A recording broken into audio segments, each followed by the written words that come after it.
Hey guys, welcome back to doremicom channel. I'm here with Solid Smurf and John from More Game Painting, who has explained to us that he's always in a suit. They're just jean bottoms. They're not like super casual. Below I'm in John's, my own house. below John's desk, you never know what he's wearing or not wearing. I could be wearing nothing, exactly. I have been known to not wear pants. Especially when he plays League of Legends. I always do better when I don't wear pants. That's true. Always do better. Always do better. So, we're doing a random gibberish right now, and what are we actually talking about? We're actually going to talk about the February 2012 release of Game Informer magazine, which, interestingly enough, does the top 50 games of 2011, and in it, they also talk about the top 10 developers of the year, or, sorry, top 10 publishers as well. Hey, John, where's your copy? I mean, come on, aren't you prepared for this? I have the online copy. Nice. But interestingly enough, coming in at number 10 is THQ. What now? This is on page 49. It doesn't matter, because whatever. For those of you guys who don't know, THQ recently gone through some serious liquid cash financial issues. Tony should probably be here. And I kind of wanted to discuss a little bit. Yeah, I just wanted to kind of discuss a little bit about the state of THQ for those of you guys who don't know what happened, and then kind of go into a little bit about maybe some of those publishers that you don't know of, or game developers that you don't know of, that some of the more independents to kind of push them along. So why THQ really impacts, or the fate of THQ really impacts our gaming community, is that THQ is the publisher of the Space Marine game, all the Dawn of War stuff. They have a sizable catalog for games generated from the tabletop space. And the news kind of actually took me by surprise. I think mainly because of just how much business they've been doing through one of their probably most prolific developers, Relic, as well as their success with games such as Saints Row the Third. And something interesting with all this news, there happened to be a Steam sale on the Warhammer THQ series the same weekend. So basically, let's 66% off. Yeah, so basically, let's make sure we get some cash in to kind of help out THQ from going belly up, huh? Hey, they got $10 for me. What'd you buy? I rebought the original Dawn of War series. Very nice. Good. For $10. I can't. Yeah, all of them for $10. So I got Dawn of War, I got Winter Assault, I got the Dark Crusade, and not Soulstorm. What's the other one? Yeah, Soulstorm, which included Sisters of Battle. No, what's the one before that? Winter Assault. No, one before that. Dark Crusade is the one before Soulstorm. Winter Assault, Dark Crusade. Here, let's make this easy. There's 4. Oh, yeah. And there's the original. Okay, so I got... But THQ stock is up again. Oh. From when we last looked at it. So basically, everyone must have taken John and my idea to heart, and that was to just drop down $100. I hate that I didn't do it. 35 cents up to $19.24 a share. Wow. Yeah. I'm afraid to do this, but I just want to see what money did we lose. How much money did you lose? Well, if we were going to buy $100 worth at 35 cents, right? We would have ended up with 285 shares, and multiplied that out by what's the current value? 1924. Oh no, I'm sorry. I'm looking at EA. Oh, never mind. THQ is I went down. It's again. No bueno. Never mind. It's I lost 22 cents or 2 cents again off every share. So what is it down to at this point? And I'm just like, oh, look, look, THQ, they're making a bounce back. Nope. Yeah, that would have been a profit margin of crazy proportions had THQ actually done that. Huge. It would have huge. It would have meant that you would have gained $5,300 overnight. Yep. At just $100. So. Yep. So one of the things I'm actually tempted to do is drop $100 on THQ shares just to see if they can bounce back, and maybe if these Valve Steam sales will help out. I don't know. Does THQ have any projects that were like being anticipated, like on the level of Skyrim or anything? Because that's the only way I could see them really coming back is if they had like a preset expected release. I heard that they were working on a Space Marine MMO.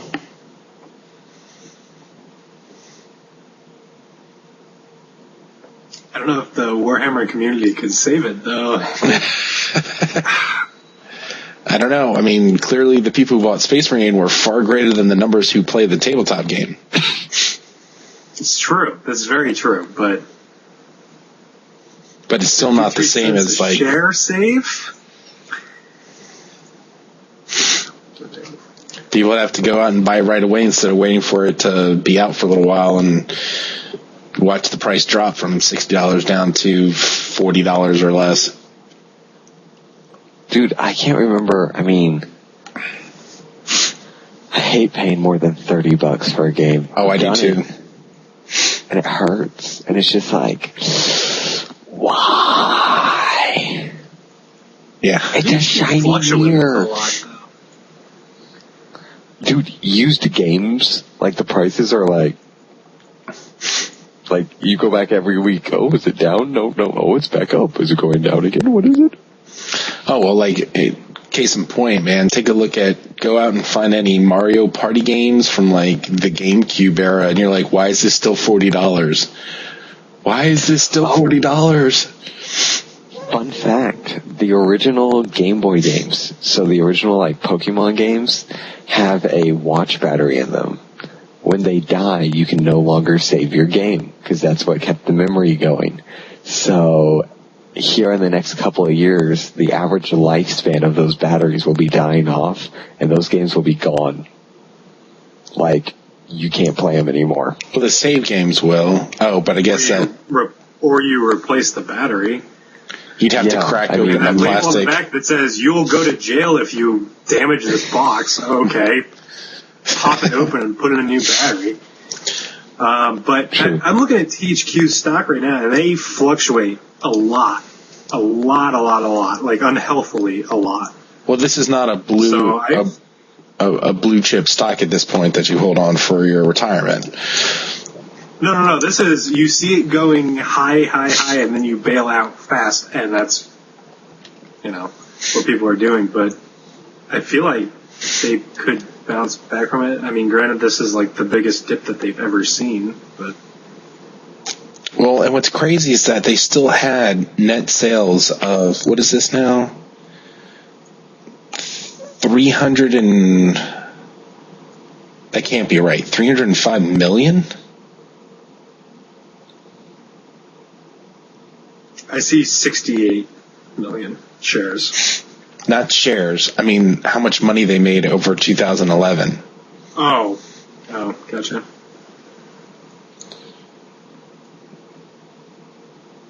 But they moved 3.6 million units of Saints Row the Third.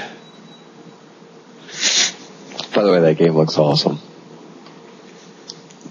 But this is the problem with MMOs and other kinds of games that are more dedicated to servers that are online. You kind of leave yourself in a situation where it's like, if another article that was in the same Game Informer talked about the fact of Star Wars Galaxy being shut down, the servers being shut down. I don't know if it's in anticipation of the new Star Wars MMO developed by BioWare, or if... well, it was. They said that we absolutely cannot compete with the Old Republic, and they shut down the servers.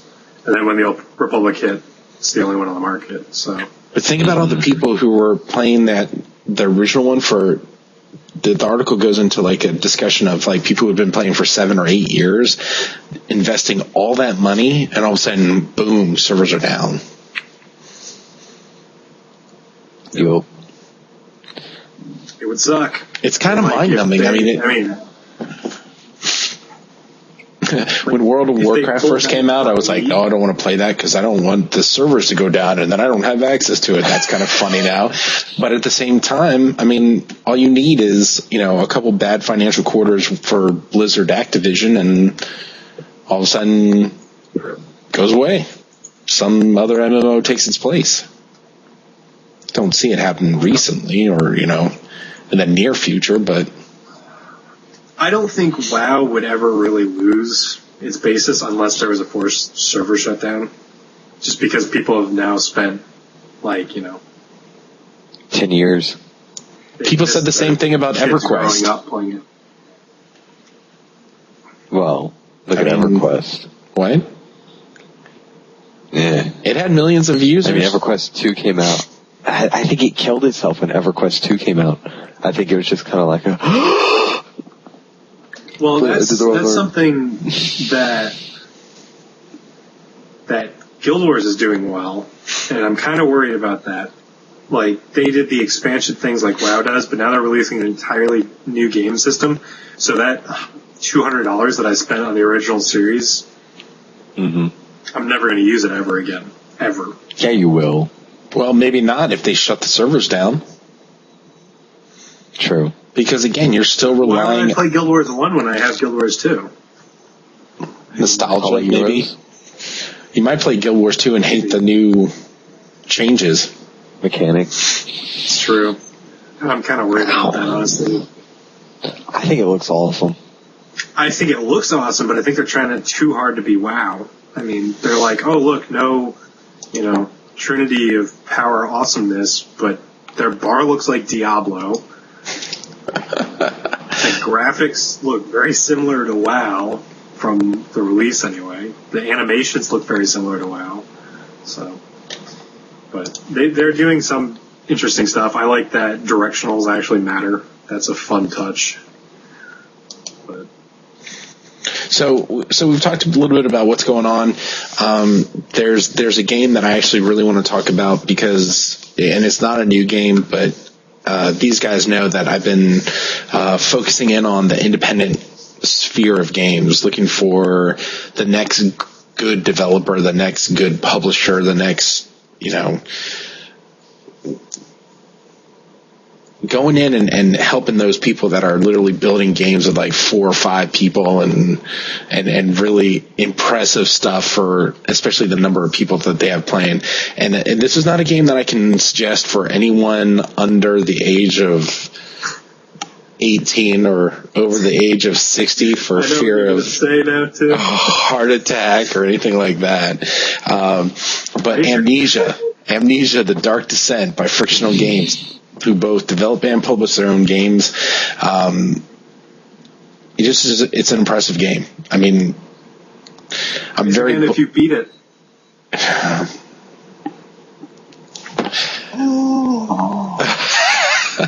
Did you get your man cards in the mail, Brian? Because I did.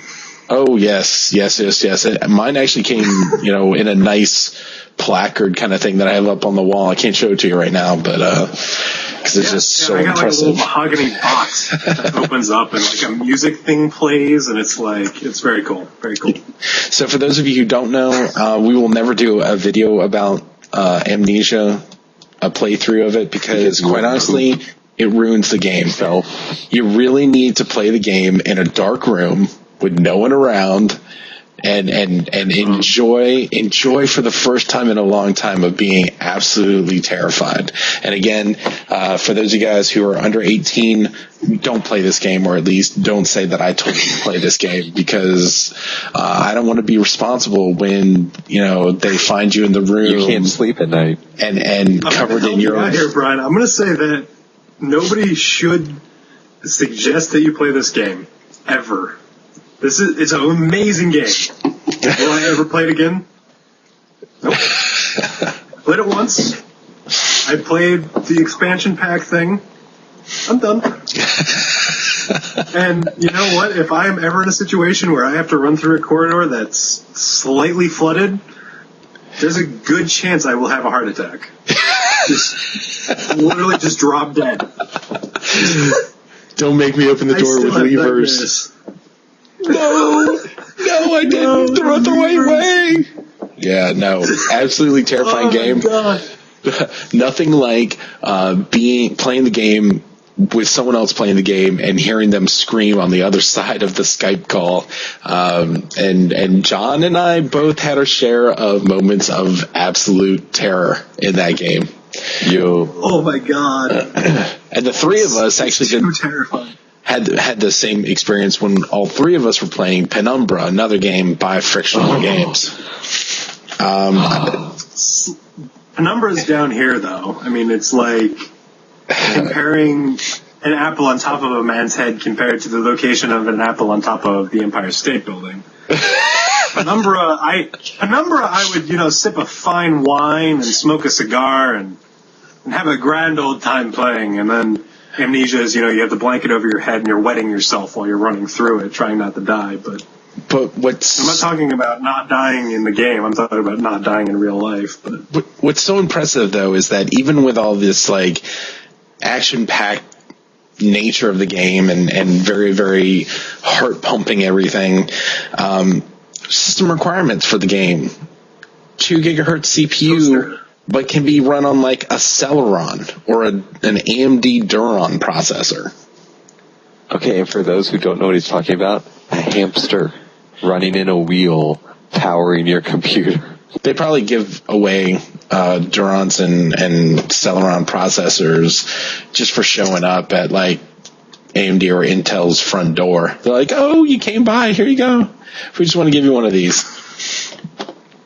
So, but in all, again, very impressive that they're able to pull it off with such low requirements. I wouldn't necessarily... It's literally the most terrifying thing I've ever seen. And I mean, I pride myself at loving the horror genre. I love watching movies. I love reading scary books. I love everything scary. And this game single-handedly makes me afraid to sleep with the lights off. It really did redefine. Like, I really didn't think a video game could elicit a sense of horror until I played Amnesia. I played through a lot of the what are those games? The Smurf, we played number 5. Yeah, Resident Evils. Oh, Dawn of War. No, Resident Evils. Resident Evil, yeah. And it was just kind of like, it was action-y, I guess. It was like, that's gross. It's not like, I gotta run for my life! No, and when it was, we gotta run for your life, it was like, okay, we made it. It's definitely no, like, screaming. What would be interesting? We should all get together at some point, play Amnesia over Uvu, and have you record it. So they just get our reactions to us playing the game. So it's not a walkthrough. It's just us reacting to the game. That would be awesome. Smurf, do you have Amnesia? You would get the point across. I don't. Smurf doesn't have Amnesia. This game is horrifying. Yeah. Like, I cannot, like, literally, if I see a guy with a sign around his neck that says, I am a rapist and a shanker and I escaped from prison, walk down a dark alley versus playing Amnesia again, I would go down that alley holding him on his hand. Literally the most horrifying game ever. And I'm sure, like I said, I mean, I would love to direct horror movies. I love horror movies. And I sit through them all. And I've never been as terrified. And I think it's a sense of just loneliness and inability to protect yourself except for to hide behind boxes I mean, it's like, you can't pick up guns, you can't punch the things, you don't even know what the thing is chasing you for half the game. And if you're in the dark for any length of time, sometimes you'll go so insane that your screen won't be able to allow you to see the puzzle you got to solve in order to get out of the room while the guy who's ready to just literally skin you alive is like beating down the door behind you.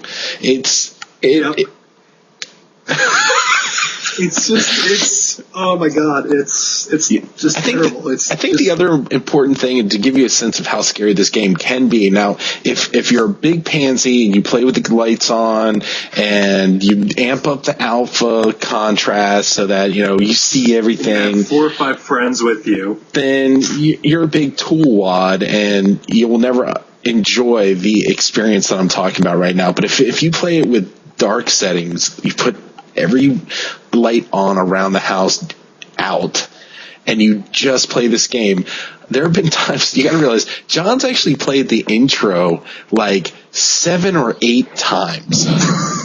And there's never been a sense that I've ever had in a game of, I have to keep this tinderbox, I can't use it because I know I'm going to need it later. If I use it, then there might come a point where bugs will come across the screen and I won't be able to see what I'm supposed to be doing. Because literally, as you witness things that are horrifying, it's very Call of Cthulhu-esque.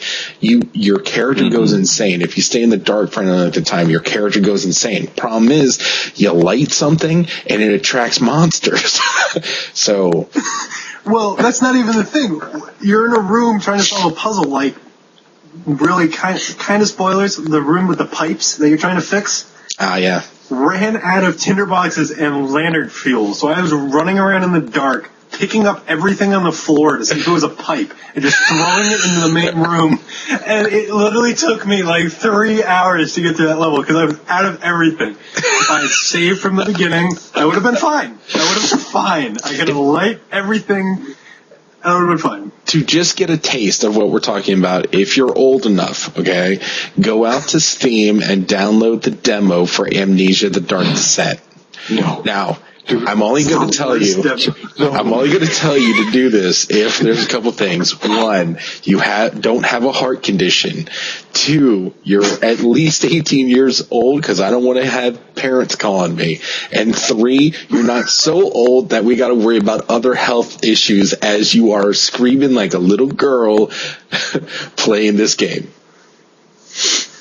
Also, I would probably say if you have kids, don't download this game. Just for fear that they might come across and see it. Is that accurate? If I had hair, it would be white. From playing that game. I mean, let's draw the line. This is dyed.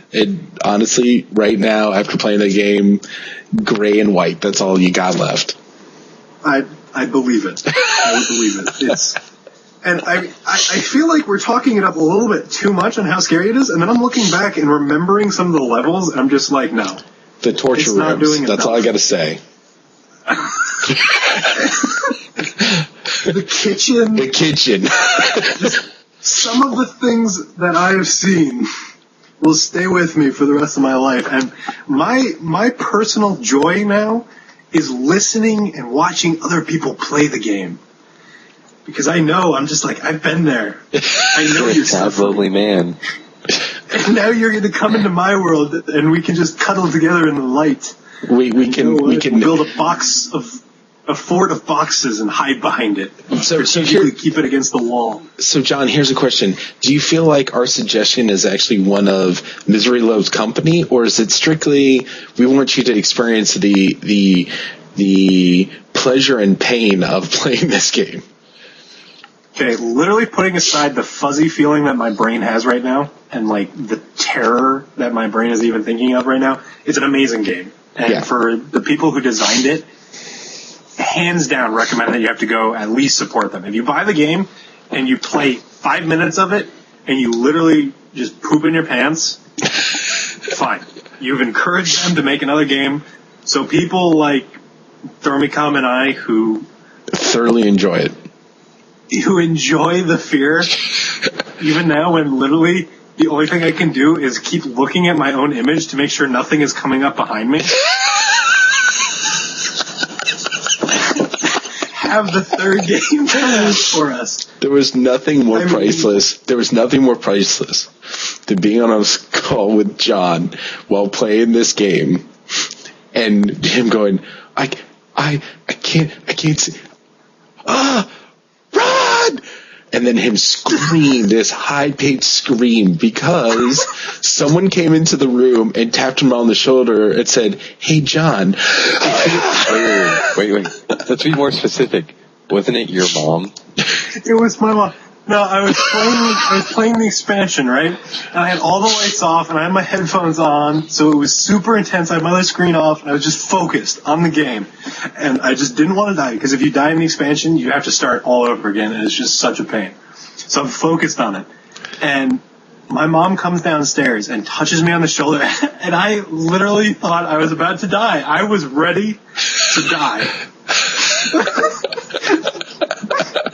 It was just so terrifying.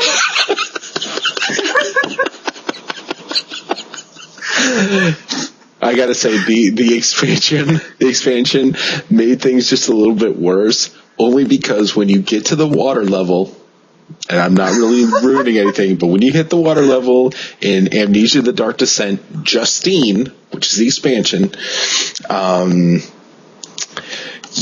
unforgiving. One touch, dead, popped out of the game, immediately experience your desktop, which is much brighter. I gotta tell you, I felt like this is what it must feel like to be shot. And immediately experience some afterlife. It's not even like it's so rude. It's not even like it's just like it like fades to black and it's like, oh, try again. It's just like desktop. And you're just like, what happened? I want to go back. And why can't I save the game? I think I found a save point in the game though. I found one of the little statues, and if you touch it, it glows white and makes that noise. So I think there is a save point in that game. You're lying. But am I going to go back to try it out? No. No. Nope. Depends. Can I skip the water level? No. And you know what? All right. Well, we're going to have to prepare myself. We're going to conclude Random Gibberish right now, because I might actually just try to get this going with John, filming us playing Amnesia, although it's really late. But this is the perfect time to play the game. You got to be slightly tired. But it's Saturday too. No, it's not. It's Sunday. It is Sunday. It's Sunday, isn't it? Good times. Well, I'm glad we talked about THQ, talked a little bit about independent developer. What is this? This is my panic mode. He hasn't even started the game, people. This is what I'm talking about. If you really want a game, Amnesia is art. It influences your emotional level. It might not be the way you want it to be, but it does.